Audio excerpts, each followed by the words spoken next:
O idol, game na. Magpapalagay tayo. Ah.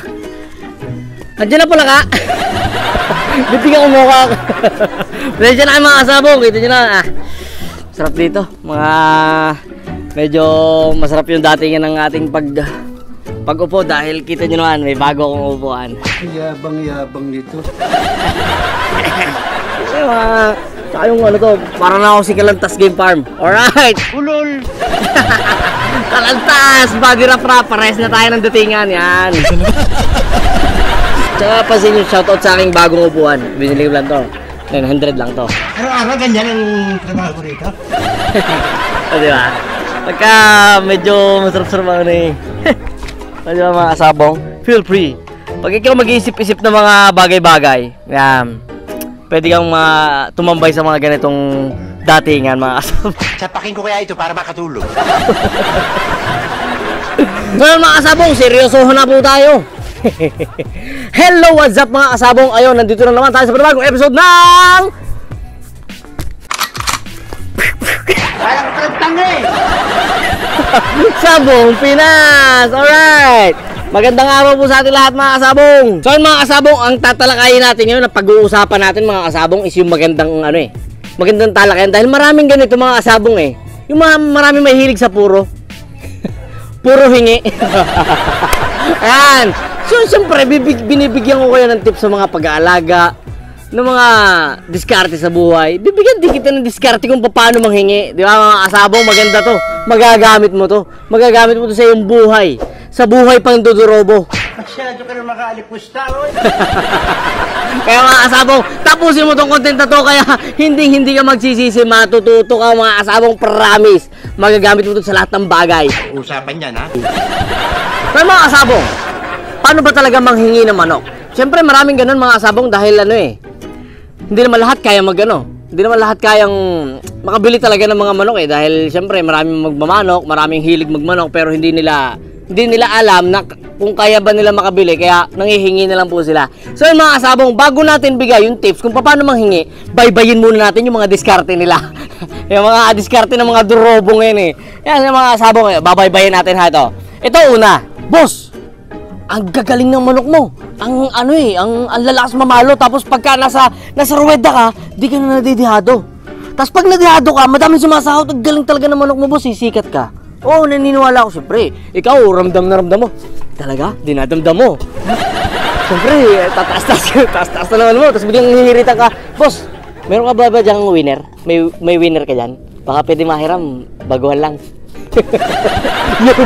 Yun ang matitindi. May disclaimer muna, mga kasabong. Bubulahin ka muna, pasasakayin ka muna yan eh. Siyempre, ikaw naman, mahihiya ka na. Oh. Meron ako itong yung winner na gamitin mo yun. Siyempre, mapapahiya ka na dahil ang gagaling naman ngayon eh. O, di ba mga kasabong? Yun yung una na mga diskarte. Inuunahan nila ng bola. Inuunahan nila ng ratsyada. Siyempre, dadamdamin mo naman. Tapos mamaya, huli ka na, hook ka na. O, di ba mga kasabong? Yan, isa pa, marami pa eh. Ito pa mga kasabong. Sir, ako po anak po ako ni Boyhi. Yung kumpare nyo po, baka naman po pwedeng pengin sisiw. Pang-umpisa lang namin mag-ama. Yung mga datingan eh, diba? Ang maganda sagot doon. Utoy, alam mo ga kung bakit Boyhi tinawag ang iyong ama? Boyhingi. Yun, ang sasabihin mo lang doon. Tutoy, ang masasabi ko lang po sa iyo. Ang masasabi ko lang sa iyo, mahal ka ni Ninong. Ingat ka. Yung mga kasama yung mga datingan na yung mga ginagamit mo yung mga tatay-tatay, yung mga kumpa-kumpare para lang siyempre makahiri tayo ng mga, wala namang masama doon. Wala namang masama, pero basta mga discarding yun eh. Mga given na diskarte eh, di ba? Ito pa mga sabong. Pamangkin, kamusta ka na? Ayos naman ho. Yung mga manok mo, ayos naman doon. Ayos naman. Nananakawan ka? Hindi naman. Sige, sabihin mo lang sa akin pagka nanakawan ka ha, at ayusin natin. Hindi pa pwedeng ganyan. Salamat po. Ayos po ah. Kaya meron agad mga inahingin din na ginagamit. Baka mahihiram. Yung mga kasabong, yung mga relatives natin, mga tiyuhin natin, na alam mo yan, mga kasabong. Pero okay lang naman yung mga kasabong, pero dahil pagka alam nila, tulad ko, ako, bumibili pa ako dito kay Tito Randy. Bumibili ako sa kanya ng mga, dahil alam ko yung yung sistema niya eh, di ba? Hindi pwedeng gano'n. Dapat pagka magmamanok tayo is alam natin yung sistema. Pero mga asabong, yung mga tiyo-tiyuhin natin, yung mga ano, marami yan. Marami dyan. Kaya yung mga asabong, binabaybay ko lang sa inyo yung mga diskarte ha, yung mga given na diskarte. Ito mga asabong, yung usong-uso ngayon eh. Bekene men. Kasi sabing, Idol, bekene men. Yan mga asabong, alam mo yung salitang baka naman. Mas takot pa ako dun sa salitang yun kaysa sa multo mga asabong. Tapos na ang Halloween. Ano ba? Tunay na buwan.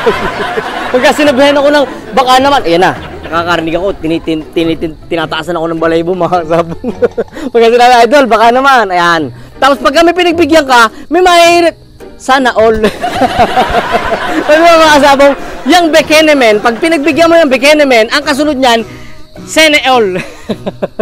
Kaya mga asabong, huli na yung mga yan eh. Ano na yan eh? Tawag dito, kasama na yan sa generation natin, mga asabong. Yung mga boyhi, yung mahihilig sa puro, ayan. Ito naman yung sa, sa internet. Mga simpleng inquiry lang. Na, Idol, baka naman pwedeng makabahagi sa'yo. Baguhan lang po ako. Bata pa po ako, 18 years old pa po ako, pang-umpisa lang po namin. Yung mga asabong, alam ko na hindi lang ako nakaka-experience yan. Pero, sinabi ko nga kanina, okay lang po yan. Yeah, okay lang po yan. Mamaya maintindihan po natin kung paano talaga manghingi. Diba mga kasabong, yung mga tunugan nyo na pang-umpisa lang po, gasgas na. Gasgas na. Tutusin, hindi na kayo nakakabagabag. Hindi nakakaawa. Diba? Mas maganda pakinggan siguro, Idol, ito, may inipon ako ditong konti. Magkano ba yung manok mo? Diba mga kasabong? Kasi, yung mga ganung may iniipon. Aba, nag-ipon. Diba? Hindi yung, nanghingi. Mga kasabong, di ba? At least mag-effort ka naman na mag-ipon. Dahil, at least, di ba? Makikita mo yung effort niya na nag-try siya mag-ipon. Gusto niya talaga, meron siyang gusto maging maabot, ma-fulfill, makuha yung talagang gusto niya materials. Pero kulang yung ipon niya. Pero kaysa naman sasabihin niyo na, Idol, pang-umpisa lang po, hindi kita ito-tolerate sa ganong sistema. Kasi masasanay ka eh. Di ba? Masanay ka, pero mamaya ibibigay ko sa iyo yung tips kung paano talaga manghingi. Ayan. Pero mga kasabong, yung mga nakikita nyo sa Facebook na binibigyan ko, si Eric, si Eric. Tignan nyo ha, hindi kasi yun hingi niya. Bigay ko po yun. Diba? Iba yung po, yung manok po talaga mga kasabong. Ito po, ang manok po, is hindi hinihingi, pero binibigay. Yun po ha, diba? Mas maganda po at mas maiintindihan po natin yung manok po ay hindi po talaga yan hinihingi. Nagkakataon lang po na may nahihingi po tayo. Hindi po talaga hinihingi, pero ang manok, yan po ay binibigay. Mga asabong, yung nakikita nyo po sa Facebook, yung kay Eric Basit, JR Basit na Apable, ayan. Siya po, pinaghihirapan niya po yan. Sinishare niya po yung mga videos natin. Nakikita ko po yung kasipagan niya as kaibigan. Hindi niya po sinishare yun para bigyan ko po siya. Hindi po. Sinishare niya po yun para siyempre makatulong din sa akin at in return to him, mga kasabong, bibigyan ko siya ng materyales. Siyempre, yun yung pagsisikap niya eh, di ba mga kasabong? Yung mga mismong materyales na ginagamit ko na hindi ko nagagamitin, sa kanya ko binibigay. So, yung isa naman, yung pisang ko, si Marlon Perez, binigyan ko yan dahil madali naman kausapin niya, madaling, usapin sa, yeah? Kasi pisang ko din. Yung akin namang isa, kumpare ko yun.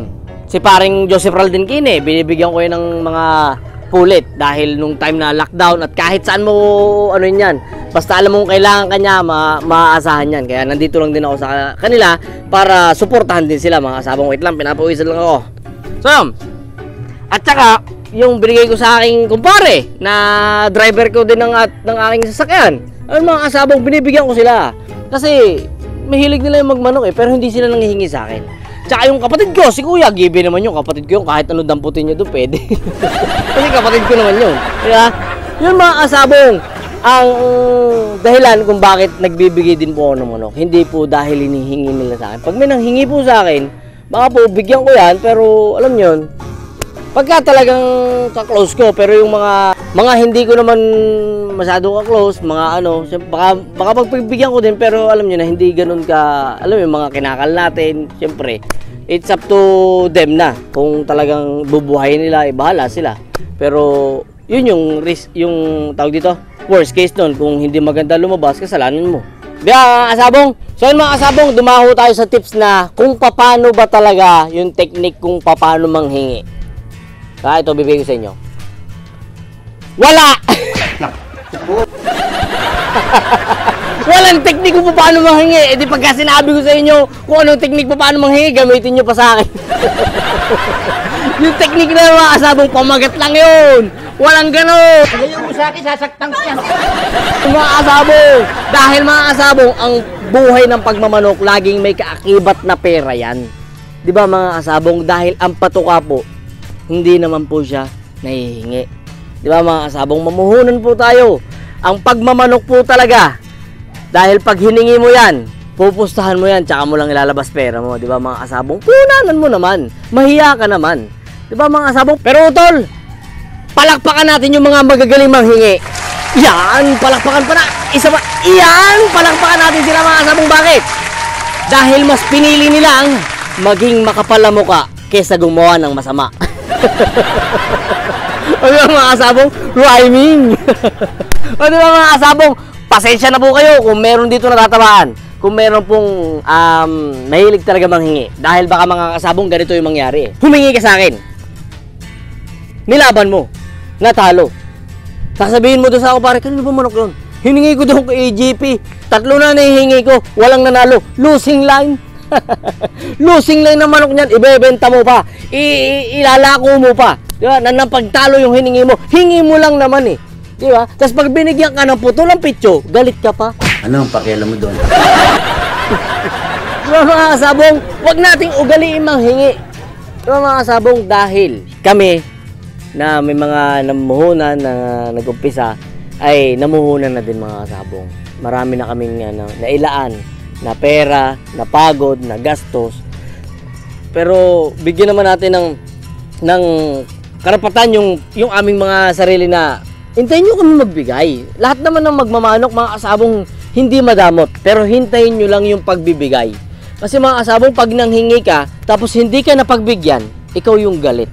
Di ba mga kasabong, gumawa ka ng maganda, gumawa ka ng mabuti sa taong gusto mong bigyan ka, baka bigyan ka. Di ba mga kasabong, baka lang, pero hindi pa tayo sure. Kaya mga kasabong, sana po dumating ka sa punto na ng buhay mo na ikaw ay magkaroon din ng sarili mong manok, tapos datingan ka din ng pag nahingan ka, masama din sa loob dahil alam mo na, dami ka na nagastos, di ba? Ang laki na ng inilaan mo na pondo para doon mga kasabong. Kaya yung paghingi mga kasabong, iwas-iwasan po natin yan. Iwas-iwasan po natin yan dahil kung ikaw ay magsisimula sa hingi mga kasabong, kahit pa marami kang dyan, kahit pa marami kang koneksyon, kahit pa gaano ka daming kaibigan mo na magmamanok, pag inumpisahan mo ang pagmamanok mo sa hingi, mga kasabong hindi ka mag-grow. Hindi ka mag-grow. Meron, pangilan-ngilan. Eh, sasabihin nyo, bakit naman ako? Nag-umpisa ako sa hingi lang, pero bumili ka din. Diba? Pero bumili ka din. Natuto ka din eh. Nag-umpisa ka nga sa hingi. Pero, dumating yung panahon na, bumili ka din. Diba? At least natuto ka na. Hindi ka lagi sihingi ng hingi. Diba? Kaya, sinasabi ko sa inyo, sa mga baguhan po dyan, na breeder na gusto mag-breed, huwag kayo mag-start sa hihingi kayo. Start kayo, ipon kayo mga kasabong para ma-meet nyo at makuha nyo yung gusto nyong manok. Di ba mga kasabong? Bili kayo. Para kahit maliit yung budget, at least binili mo. Di ba mga kasabong? Kaya lang, ang kahirapan lang din dito sa atin sa Pilipinas, dito lang din sa atin sa kapwa Pilipino, di ba mga kasabong? Alam mo na naghihirap yung tao, alam mo na nag-ipon yung tao, lolokohin mo pa as bilang breeder ka. Diba mga kasabong? Bigay mo. Pagka mga kasabong kayo bibili, pagka hindi nyo gusto, prangkahin nyo. Diba? Kahit ako mga kasabong, pag nilatagan kita dyan, idol, parang hindi ko masyadong trip to. Okay lang yun. Kesa naman pag uwi mo, tsaka mo sa akin i-chat. Para idol, parang hindi ko maganda. Diba mga kasabong, nakauwi ka na eh. Napulaan ka lang ng tropa mo eh. Hindi mo pala gusto eh. Diba mga kasabong? Pagka hindi mo gusto, nandun ka pa lang sa farm, rejectin mo na. Sabi mo, idol, palit tayo iba kasi parang hindi ko masyadong trip. Okay lang yun. Kasi authority mo yun eh. Kasi bibili ka eh. Diba mga kasabong ganun. Pagpunta nyo po sa farm, kung anong gusto nyo, yun dapat ang masunod. Pag hindi yun ang nasunod, uwi kayo, walang manok. That's it. Diba mga kasabong, yun yung authority natin as a buyer. Na kailangan mabili natin yung gusto natin. Diba mga kasabong? Pero syempre, as a breeder naman po, as a breeder naman, meron po talaga mga manok kami na hindi po namin talaga binebenta. Sample, mga kasabong. Yung binitawan ni Buljak sa 21 days conditioning. Hindi ko po yun binebenta dahil meron pong tawag dito, sentimental value yun sa akin. Diba? Kasi idol ko si Buljak, binitawan niya man ako sa Hackfight, nanalo, kaya kinikip ko lang yun mga kasabong. Kaya respetuhin din po natin yung mga breeder na hindi po nila binebenta yung mga pampersonal nila gamit. Ayan, kasi syempre, mapapadami nila yun eh. Na para mas maraming mapagbigyan, mas mapagbigyan ng mga buyers. So yun mga kasabong, lumayo na ako sa usapan na paano manghingi. Yun mga kasabong, wala talagang tamang paghingi. Kaya sad to say, bigutan yung mga kasabong. Kaya mga kasabong, share lang.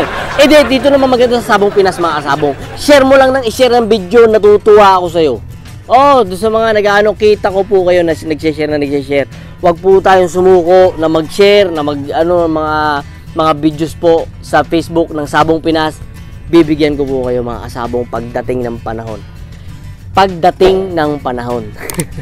Kaya hindi po madalian to. Dahil si JR Basit ay hindi po siya iisang linggo lang nag-share ng mga videos natin. Pinagtiyagaan niya po yun. Pero yun nga, sinabi ko, hindi niya po ginagawa yun para bigyan ko siya. Ginagawa niya po yun dahil may malasakit po siya sa akin. Kaya may malasakit din po ako sa kanya. Ayan, yun po, kaibiganan lang mga kasabong, itong video na to, i-share mo din. I-share mo ng i-share yung mga video ng Sabong Pinas. Darating ang panahon. Papupuntahin kita, kakamain tayo, magpipicture tayo, bibigyan kita ng pang-umpisa mo. Ganon mga kasabong, yung gusto mag-umpisa. Nagpapaka buti. Ayan, mga kasabong. So yun, mga kasabong, ako kasi magpapahinga pa eh. Kaya inantala nyo eh. Ayun naman, di na kayo nasanay dyan. Mayabang niya. Kaya tutulog ako eh, tinawag nyo ako eh. So yun mga kasabong, maraming salamat po at kita-kits sa next episode ng lakas ng kasama Sabong Pinas. Alright, tutulog na po muna dito ko. Diyan na po muna kayo. Bye-bye!